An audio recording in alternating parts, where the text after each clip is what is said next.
Ian Bremer, come back in. Very interesting. You know, I mean, I don't want to put him in a bad position politically, obviously, but they're running lower on supplies. So it brings in this.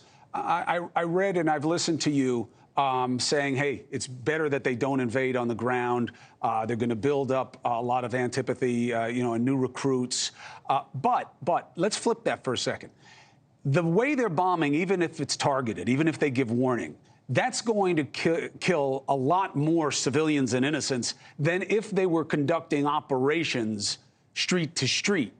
And using drones and other things would help also. Why don't they do it that? Why isn't that the better way to do it? Like, let's flip it. Like, everybody thinks the bombing has to stop, but don't go in on the ground. Maybe they should go in on the ground in limited ways to find Hamas. Could that be better?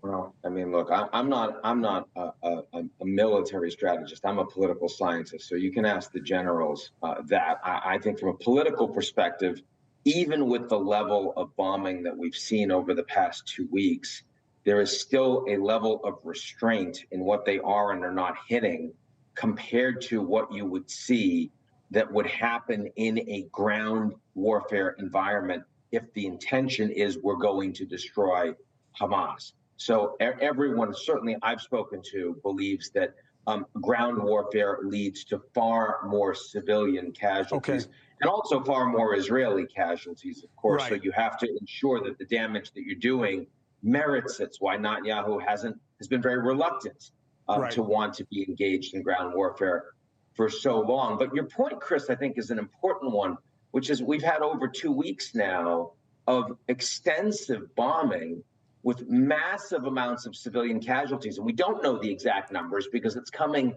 out of Hamas. But if this keeps going, for another 2-3 weeks, I mean, my point is not just that you need to not have a ground invasion. It's also you need a humanitarian pause. Right. You need a temporary ceasefire. And there are 2 reasons for that. First is because Hamas isn't going anywhere. They have no way to get out.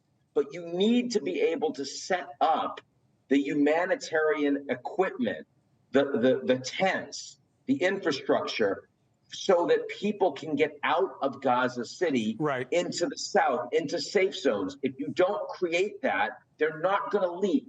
And that means a lot more of them are going to get killed. Well, Hamas has to let it in also. We don't know that they're not going to take a bunch of aid workers hostage, just like they did in Israel. It works so well for them in terms of providing leverage. Hey, thank you for watching.